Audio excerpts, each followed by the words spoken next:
बोलिए भारत माता की जय। भारत माता की जय। आज इस धरना स्थल पर मेरे साथ पधारे हुए मध्य प्रदेश विधानसभा के पूर्व अध्यक्ष, प्रदेश के वरिष्ठ नेता आदरणीय डॉक्टर सीतासरण शर्मा जी, हमारे लोकप्रिय विधायक भाई प्रदीप पटेल जी, अनशनरत मेरी अतिथि विद्वान बहनों भाइयों और धरने में उपस्थित अतिथि विद्वान बहनों भाइयों, और केवल बहन भाई नहीं है, छोटे छोटे भांजे भांजी भी यहां कड़ाके की सर्दी में रात गुजारने पर मजबूर हैं। अन्याय की अति हो गई है, जुल्म की पराकाष्ठा हो गई है। लोकतंत्र में सरकार का ऐसा बर्बर व्यवहार हमने कभी नहीं देखा। मेरी बहनों और भाइयों, इतने दिन आप बैठो और मैं ना आऊं, यह हो नहीं सकता था, लेकिन मैं एक संकोच के कारण नहीं आया। मुझे लगता था कि सरकार मांग पूरी करेगी, मेरे जाने से कोई बाधा व्यवधान उत्पन्न ना हो और ये ना कहे कि नहीं वो आ गए। इसलिए मैंने अपनी भावनाओं पर काबू रखा था, और नहीं तो खुली आसमान के नीचे ऐसी सर्दी की रातों में मेरे भाई बहन यहां बैठे हैं और मैं ना आऊं, ये हो नहीं सकता था। लेकिन मैं जानबूझ के नहीं आया। मुझे लगता था कि आश्वासन दिया पूरा होगा, पूरा होगा, पूरा होगा, लेकिन 1 बरस पूरा हो रहा है। आज 16 तारीख, 17 को मुख्यमंत्री ने शपथ ली थी। 1 साल पूरा हो गया। वचन पत्र में वचन दिए थे, वादे किए थे, और वो वचन पत्र रोज आपके सामने आ रहा है, आप दुनिया के सामने रख रहे हो। आज मैं मुख्यमंत्री कमलनाथ जी से मांग करता हूं कि जरा भी गैरत है तो बिना एक क्षण लगाए अतिथि विद्वानों के नियमितीकरण का आदेश जारी करो। जो वादा किया वो निभाना पड़ेगा, और अगर नहीं माने तो निभाने सड़कों पे हमको आना पड़ेगा। तो अतिथि विद्वान अकेले नहीं रहेंगे। मैं कल भी आना चाह रहा था,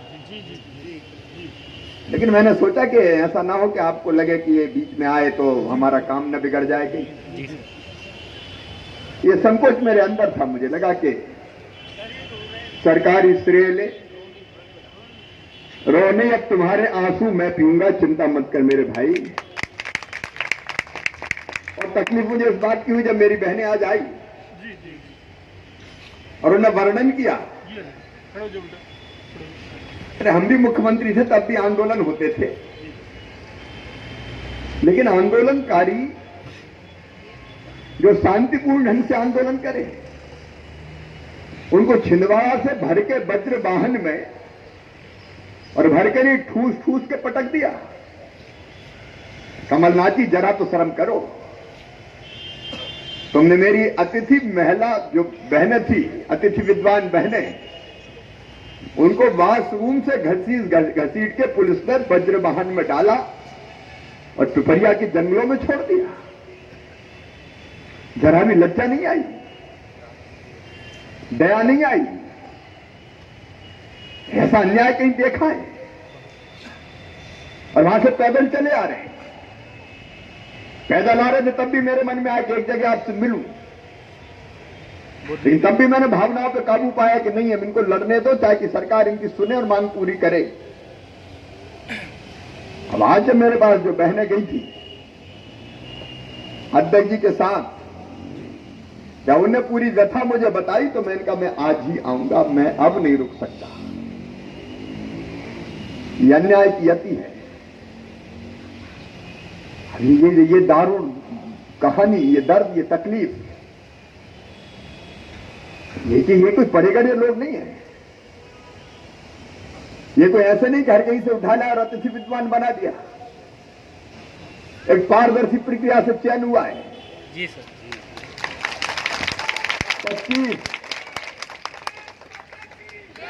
25 साल हो गए, उम्र किस पड़ाव पे कहां जाएंगे।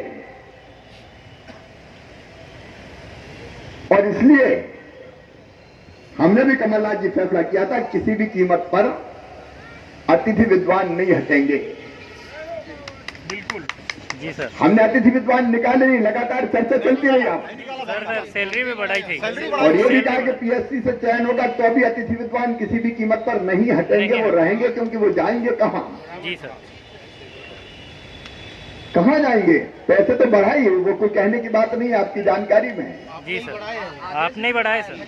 लेकिन अब तो 6-6, 8-8 महीने से तनख्वाह नहीं मिली। हाँ सर, ये भी 8 महीने से बिना तनख्वाह के, भूखे प्यासे, वो भी नहीं मिली। अभी भी दिक्कत है। जो अपने कर्तव्य का निर्वाह करते चले आ रहे हैं, तो उनकी आवाज नहीं सुनी जाएगी। काय का लोकतंत्र, कैसा लोकतंत्र? 5-5 बहन भाई अनशन पे बैठे, प्रशासन की एक चिड़िया देखने नहीं आई। उल्टे धमकी दी जा रही है, उखाड़ देंगे, हटा देंगे, निकाल देंगे, तोड़ देंगे। मैं आज कह रहा हूं, अगर पुलिस ने हाथ भी लगा दिया तो अब ठीक नहीं होगा। अतिथि विद्वान नहीं लड़ेंगे, हम सब लड़ेंगे, पूरा प्रदेश लड़ेगा। ये लोकतंत्र है। आंदोलन करने का अधिकार हमें संविधान ने दिया है।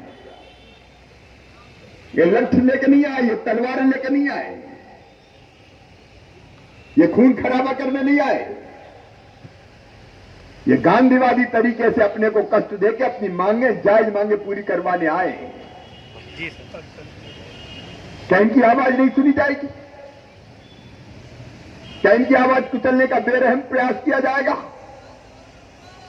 कमलनाथ जी सुन लो, हम तुम्हारी कुचलने वाली मानसिकता को कुचल के रख देंगे, ये भरोसे में मत रहे। हम 1 साल पूरा होने का इंतजार कर रहे थे ताकि मौका ये न मिले कि नहीं अभी अभी तो आए, समय पूरा मिलना चाहिए। लेकिन अब हो गई, ये तीर पर्वत पिघलनी चाहिए। 1 बरस पूरा हुआ और इसलिए मेरी बहनों,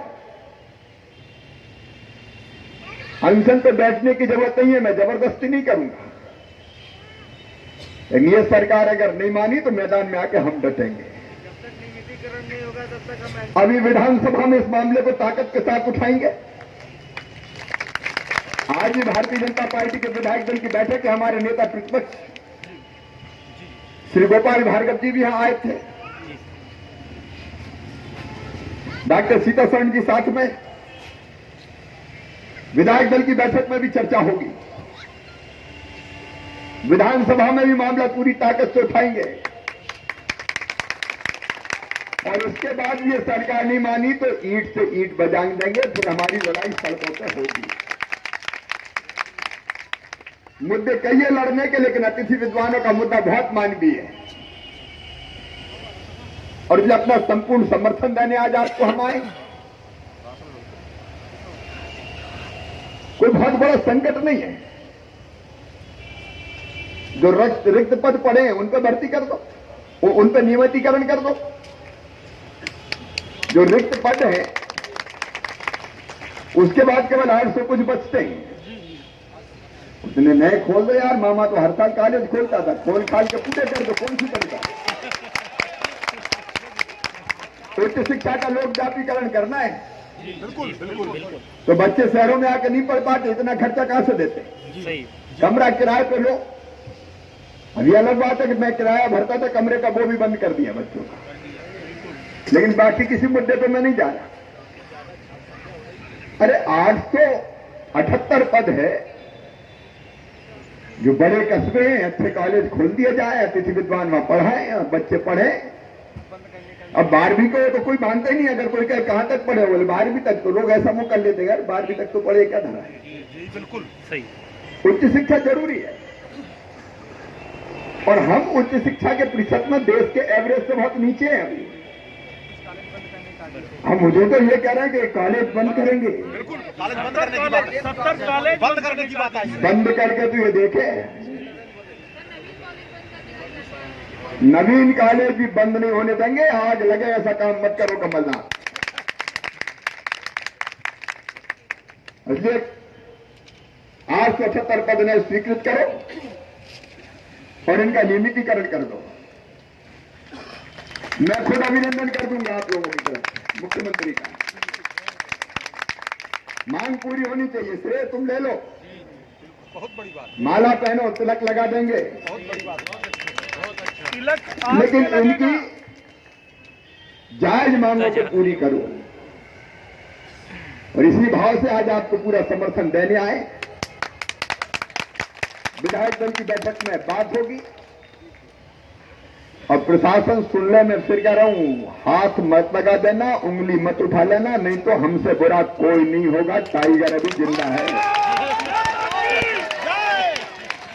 ये नहीं होगा कि उनके टेंट उखाड़ के कहीं ले जाएं। बिल्कुल एक बार हो गया, अब नहीं होने देंगे। और मेरे संपर्क नंबर आपके पास है, आधी रात को भी खबर करोगी तो मामा को ही अपने बीच, भाई को अपने बीच में पाओगे। मैंने पहले ही कहा कि संकोच के कारण मैं नहीं आ रहा था, लेकिन जब आपने कहा कि नहीं भैया आप आ जाओ, तब मैं आया। और अब आप आया हूं तो मांगे पूरी करवाए बिना मैदान नहीं छोड़ेंगे किसी भी कीमत। संपूर्ण समर्थन आपके साथ है। विधायक दल की बैठक में बात होगी और रोज आप लोगों से चर्चा होगी। बस इतना जरूर इनके स्वास्थ्य का ध्यान रखना, बेटी ऐसी जिद मत करना, जो समिति मिलकर तय करे उसको मानना। ये निर्लज्ज लोग आज तक नहीं आए मेडिकल चेकअप करने, नहीं आया, कोई नहीं आया। अनशन करते हैं तो हर दूसरे दिन ही आ जाती टीम एक बार, वजन कितना है, क्रिएटिन तो नहीं बढ़ रहा, 2 दिन से बुखार में तप रहे पड़े, इनका ध्यान रखना भाई, ऐसा मत करना। एक बहन एडमिट मुझे बताया था, 5 लोग।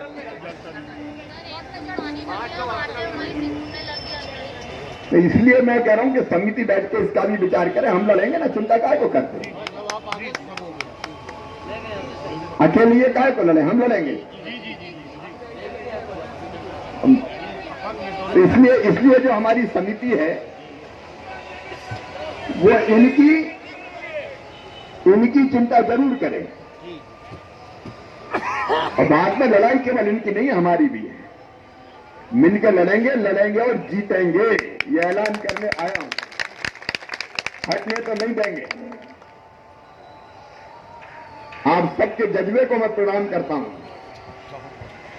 और कमलनाथ जी, सरकारें आती जाती है, परमानेंट कोई नहीं है।